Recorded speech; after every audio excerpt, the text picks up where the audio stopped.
এই গণহত্যাকারীদের বিচার হওয়ার আগ পর্যন্ত আমরা করে লাইভ আসা লাগবে কি? একটু পরে তো হিসাবের গাল দেওয়া লাগবে।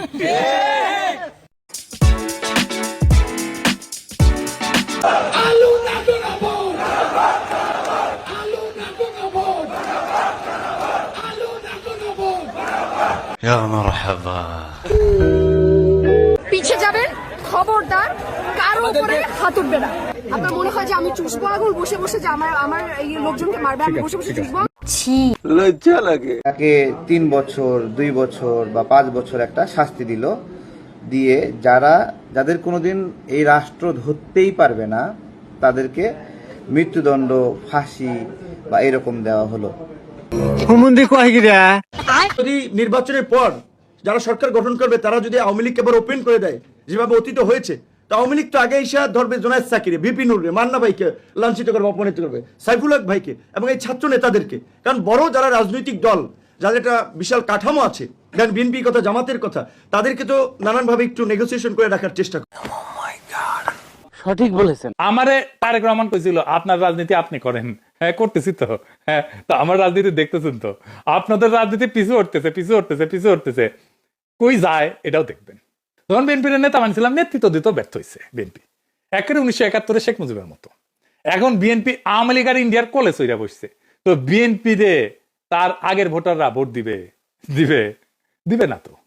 কি বলেন? 100% সত্যি। আর 10 দফা নয়, এবার 1 দফা শেখ হাসিনাকে কবরস্থানে পাঠাতে হবে, এই 1 দফা। বোকাচোদা কয় কি জেনছে। আর তুষার রাজনীতিতে আসার পরে তোকে কেউ চেনেনি, ওকে চিনছেই ওই লাগালাগি শব্দটার জন্য। লাগালাগি শব্দটা ভাইরাল না হলে ওরা বাংলাদেশের মানুষ জানতোই না। আবার সে আমাকে বলে আমার সাথে বসবে না, ঠিক আছে? তো আমি ওকে যে আমি যে ওর সাথে বসছি, ওর বাপের জন্মের সৌভাগ্য।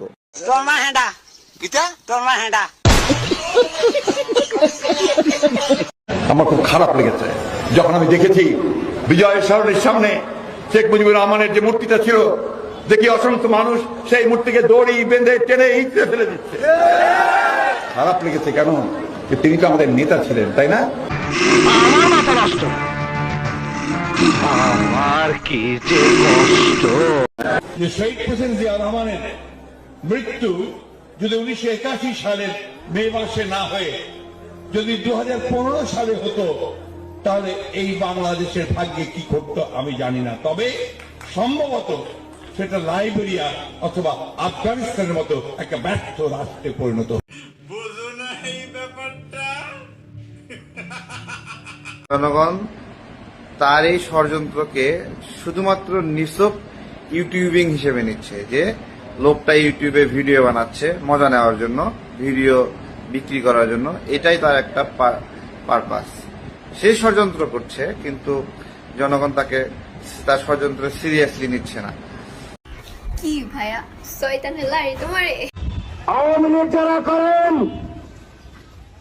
আজকে দেখে নতুন করে হুঁশিয়ারি দিয়ে দিলাম, যারা আওয়ামী লীগ করেন, কোন দোকানে বসে আওয়ামী লীগের কোন আলাপচারিতা চলবে না।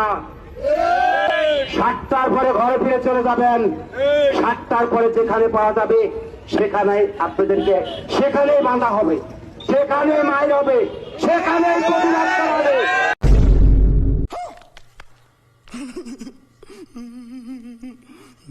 আরো জোরে, একটু জোরে। পশ্চিম থানার শ্রমিক লীগের জয়েন্ট সেক্রেটারি ছিলাম। হ্যাঁ, আমি লকডাউনের পক্ষে আছি, হাসানের মায়ের ছবি।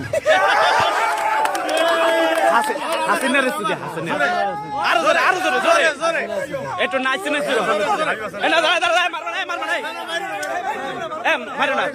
একটু নাইছে নাচা ওইরকম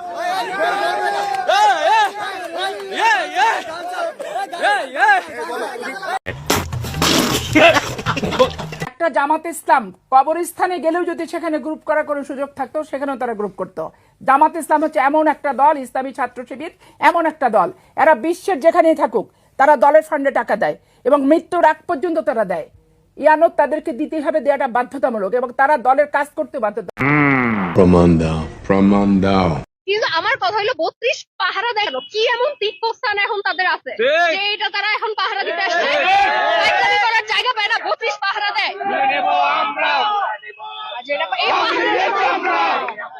হবুক এ মায়া তো খুব স্মার্ট, একেবারে জাগা বরাবর দিবে লাগি টু দা পয়েন্ট। জামাত শিবিরের বিষয়টা ক্লিয়ার করে দিয়ে দিই। শুনেন, আমি জামাত শিবিরের পক্ষে না, কিন্তু তারেক ভাই যেভাবে বলেন এই কথাটা সিম্পলি, তারেক ভাই আপনার কাছ থেকে আমি কোনোভাবে আশা করি না। আপনি যে বলেন যে আওয়ামী লীগ জামাত শিবিরের চেয়ে 1000 গুণ বেশি ভালো, এই ধরনের অন্যায় কথাটা বললেন না।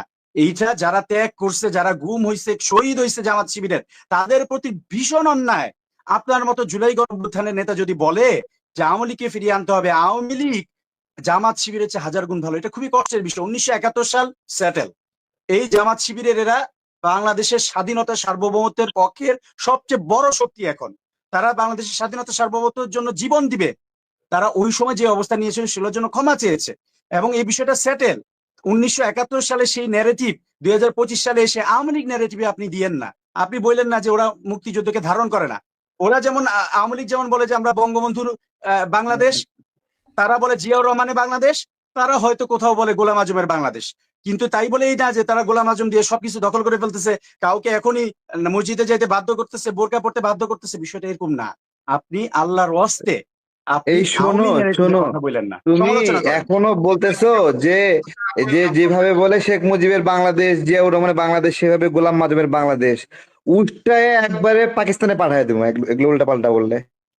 দালাল এখনো যারা আওয়ামী লীগ করে তাদের মানসিক সমস্যা আছে, তাদের ডাক্তার দেখ। সে আজ থেকে 1 বছর আগে 2000 মানুষকে মারি এই দেশ থেকে পলাইছে। আমরা কি তাকে ফাঁসি চাবো না? তাকে ফুলের গলায় মালা দেবো? আমি মনে করি এখনো যারা আওয়ামী লীগ করে তাদের মানসিক সমস্যা আছে, তাদের ডাক্তার দেখানি দরকার। তাদের ডাক্তার দেখানি দরকার, তাদের মানসিক সমস্যা আছে। আমি আওয়ামী লীগ করতাম 2018 সাল থেকে, কান ধরে তুবা করছে, আমি আওয়ামী লীগ করি না।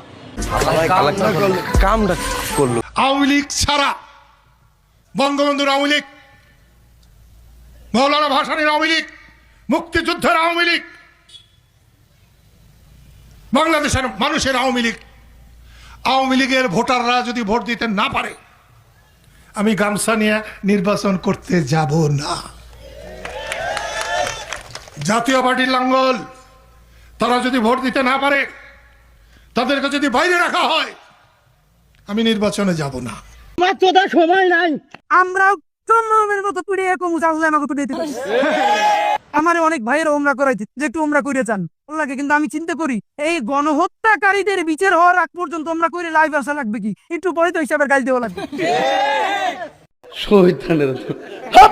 আমার আসামি সাবেক প্রধানমন্ত্রী শেখ হাসিনা পালিয়ে গিয়েছেন, এই জায়গাটা আমি দ্বিমত পোষণ করি। পালিয়ে যাওয়া কাকে বলে? কাউকে কারো সামনে থেকে না লুকিয়ে চাপিয়ে চোরের মতো পালিয়ে, তাকে পালিয়ে যাওয়া বলে। উনি লুকিয়েও যান নাই, আর উনি যেতে চানও নাই। এই দেশের প্রত্যেকটি মিডিয়া এবং প্রত্যেকটি ভিডিও কনফারেন্সের প্রত্যেকটা মানুষই দেখেছে যে উনি যেতে চাননি। উনি একথাও বলেছিলেন আমাকে প্রয়োজনে এখানে হত্যা করে এইখানেই কবর দাও, কিন্তু তারপরে যেছেন, ওনাকে যেতে বাধ্য করা হয়েছে, অর্থাৎ পালিয়ে গিয়েছেন। এই কথার সঙ্গে আমি দ্বিমত পোষণ করছি। আচ্ছা, ঠিক আছে।